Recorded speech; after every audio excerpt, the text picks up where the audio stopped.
Bitcoin có dấu hiệu phục hồi sau chuỗi 6 ngày giảm giá. JP Morgan đưa ra triển vọng tiền điện tử năm 2022. Phí của Ethereum cao kỷ lục trong bối cảnh thị trường điều chỉnh. Kosovo công bố lệnh cấm toàn diện đối với việc khai thác tiền số. Là những tin chính sẽ có trong bản tin chuyển động 24 giờ của Cryptolix VN.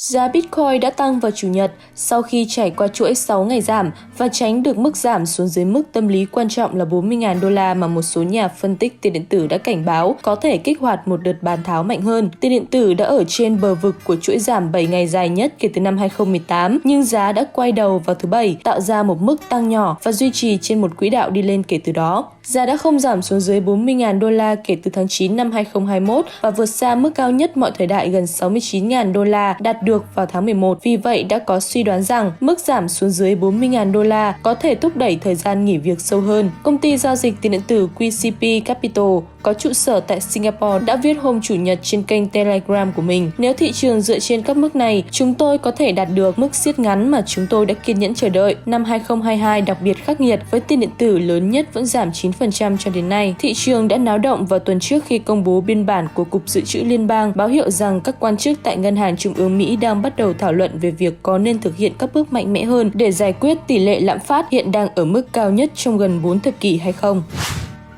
Thành phố Staffanstorp ở Thụy Điển đã quyết định nghiên cứu về tiền điện tử. Tất cả các chính trị gia đã đồng ý với điều này trước ngày 20 tháng 4 năm 2022. Staffanstorp là thành phố có nền kinh tế vững mạnh và danh mục đầu tư trên 500 triệu SEK, khoảng 55 triệu đô la. Các khoản đầu tư do thành phố thực hiện bao gồm thu nhập cố định và chứng khoán. Thành phố hiện đang tìm cách đầu tư tiền điện tử như một phương pháp đa dạng hóa rủi ro nhất có thể. Lãnh đạo phe đối lập Pierre Strobjom đồng ý nhưng bày tỏ lo ngại về bản chất rủi ro của tiền điện tử khi xem xét rằng doanh thu thuế sẽ được sử dụng, liệu cuộc thăm dò có mang lại kết quả tích cực hay không, và cũng chưa rõ liệu đạo luật chính quyền địa phương có cho phép điều đó hay không. Đạo luật nêu rõ rằng các thành phố và khu vực phải quản lý quỹ của họ theo cách có thể đáp ứng các yêu cầu về lợi nhuận tốt và an ninh thỏa đáng. Sonnet Sons, người đứng đầu Staffanstorp, tin rằng nỗi sợ hãi về những điều chưa biết ngăn cản mọi người tham gia vào tiền điện tử. Ông ấy muốn biến Staffanstorp trở thành đô thị đầu tiên trong cả nước đầu tư vào tiền điện tử, nhưng bản thân ông ấy cũng chưa từng sở hữu Bitcoin.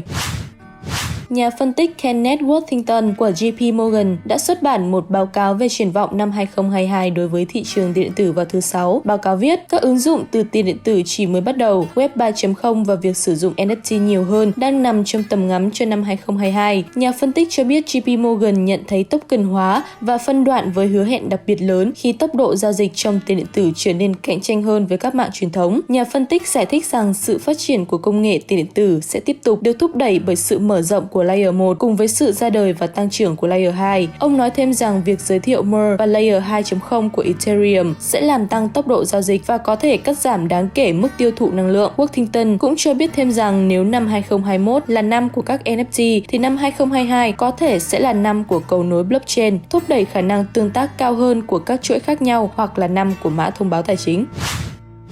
Hiệp hội Công nghiệp Ấn Độ India Tech đã viết thư cho Bộ trưởng Tài chính của đất nước Nirmala Sitharaman về việc đánh thuế tiền điện tử. Hiệp hội đại diện cho các sàn giao dịch tiền điện tử lớn ở Ấn Độ, bao gồm CoinSwitch, Uber, WazirX và CoinDCX. Trong lá thư của mình, Hiệp hội đã yêu cầu Bộ trưởng Tài chính làm rõ về việc đánh thuế tiền điện tử trong ngân sách liên minh 2022 đến 2023. Cơ quan công nghiệp cũng thúc giục chính phủ sửa đổi các luật thuế hiện hành để bao gồm tài sản tiền điện tử. Chủ tịch kiêm giám đốc điều hành của India Tech Ramesh Kailasam nói với eTech, lý tưởng nhất là ngân sách nên đưa ra các quy tắc nhất quán về thuế trực thu và hội đồng GST, nên nêu chi tiết khả năng áp dụng thuế, nếu không sẽ có sự nhầm lẫn. Một số sàn giao dịch tiền điện tử đã bị cáo buộc trốn thuế hàng hóa và thuế dịch vụ. GST, Tổng cục thuế hàng hóa và dịch vụ của Ấn Độ, DGGI, đang xem xét kỹ lưỡng một số công ty tiền điện tử để trốn thuế.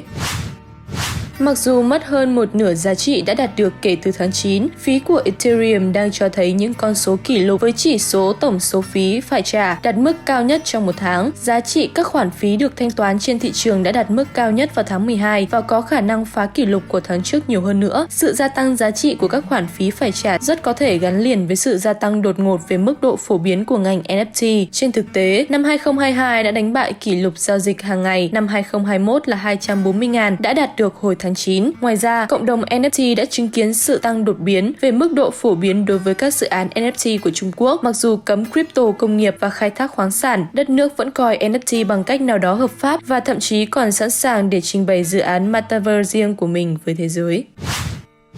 Kosovo, một quốc gia được công nhận một phần ở Đông Nam Âu, đã tịch thu 272 ASIC khác nhau được sử dụng để khai thác Bitcoin. Theo một tuyên bố của cảnh sát đưa ra hôm thứ Bảy, hoạt động này cũng dẫn đến việc bắt giữ một cá nhân bị kết tội khai thác có thẩm quyền. Các thiết bị bị nhà chức trách thu giữ tiêu thụ lượng điện tương đương với 500 ngôi nhà. Kosovo đã công bố lệnh cấm toàn diện đối với việc khai thác tiền điện tử vào tuần trước do cuộc khủng hoảng năng lượng tê liệt mà quốc gia được công nhận một phần phải đối mặt vào mùa đông này. Nó được áp đặt dựa trên các khuyến nghị của một ủy ban kỹ thuật.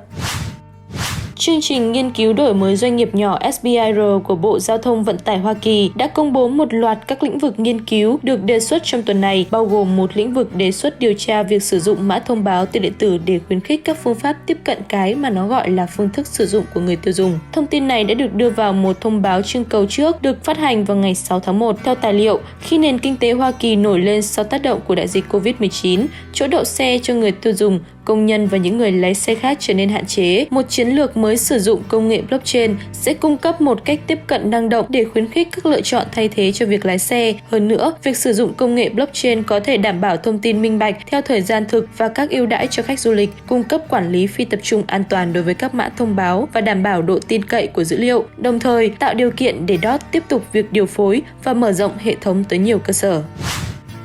Meme token Shiba Inu khét tiếng đã chính thức kết thúc triều đại của mình trên thị trường Altcoin bằng cách trở thành một mã thông báo có hiệu suất hoạt động thấp nhất, như dữ liệu cho thấy 57% người nắm giữ Shiba Inu không có lợi nhuận với 52% thua lỗ và 5% hòa vốn. Chỉ 44% chủ sở hữu mã thông báo đang thu lợi từ nó, có nghĩa là các mục nhập của họ thấp hơn giá hiện tại. Sau khi đứng đầu ở mức 0,0008 đô la, Shiba Inu đã bước vào một giai đoạn điều chỉnh mạnh dẫn đến mức thoái lui 68% tại thời điểm này. Sự sụt giảm giá trị nhanh chóng là do tình trạng dư mua quá cao trên thị trường và một số lượng lớn các nhà đầu cơ ngắn hạn sẵn sàng bỏ cổ phiếu nắm giữ sau khi mất một phần nhỏ lợi nhuận. Tỷ lệ phần trăm lợi nhuận giảm nhanh chóng có liên quan đến đợt bán tháo thị trường điện tử gần đây nhất, dẫn đến giá trị của hầu hết các altcoin giảm 15-20%, đồng thời Bitcoin đã mất 12% giá trị.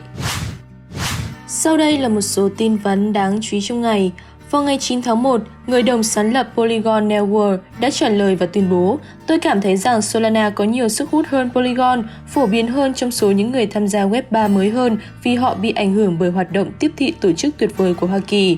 Network cũng tuyên bố rằng Polygon có 2.000 đến 3.000 nhóm nhà phát triển đang hoạt động, trong khi Solana chỉ có 200 đến 300 nhóm nhà phát triển đang hoạt động. Sàn giao dịch tiền điện tử Binance US đang xây dựng một không gian trong Portal, một nền tảng metaverse được xây dựng trên chuỗi khối Solana. Portal tái tạo môi trường đô thị dày đặc, nơi người dùng có thể khám phá các tòa nhà và phòng tương tác. Người đứng đầu cộng đồng và quan hệ đối tác của Portal, Chris Lund, cho biết trong một thông báo trên Twitter, Binance US đang có được một không gian ở Portal Downtown với trọng tâm là cung cấp hầu như các tin tức, biểu đồ và sự kiện mới nhất.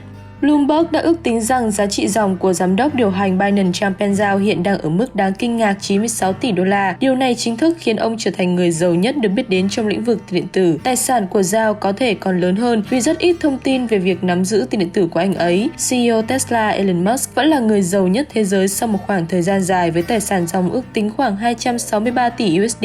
Người sáng lập Amazon Jeff Bezos và ông trùm thời trang Pháp Bernard Arnault lần lượt ở vị trí thứ 2 và thứ 3, 188 tỷ USD và 171 tỷ USD. Disney đã được chấp thuận cho một bằng sáng chế sẽ tạo ra các điểm tham quan tương tác được cá nhân hóa cho khách tham quan công viên giải trí. Công nghệ này sẽ tạo điều kiện cho các điểm tham quan thực tế tăng cường AR, không cần tai nghe tại các công viên giải trí Disney. Công nghệ này sẽ hoạt động bằng cách theo dõi khách truy cập bằng điện thoại di động của họ, đồng thời tạo và chiếu các hiệu ứng 3D được cá nhân hóa lên các không gian vật lý gần đó, các bức tường và các đối tượng trong công viên. Sau một chuỗi ngày liên tục điều chỉnh, thị trường tiền số chiều nay đã có dấu hiệu phục hồi. Vốn hóa toàn cầu vào lúc 17 giờ là 2.08 nghìn tỷ đô la, tăng 1,2% so với 24 giờ trước. Bitcoin lấy lại mức 41.933 đô la, tăng 0,9%. Ethereum giao dịch trên 3.150 đô la, cũng phục hồi gần 2%. Binance Coin 440 đô la. Các bạn đừng quên ủng hộ CryptoLeague VN bằng cách like, share và đăng ký kênh. Xin cảm ơn nhà tài trợ CRVN Capital cùng quý thính giả đã đồng hành cùng CryptoLeague VN. Chúng tôi xin chào và hẹn gặp lại.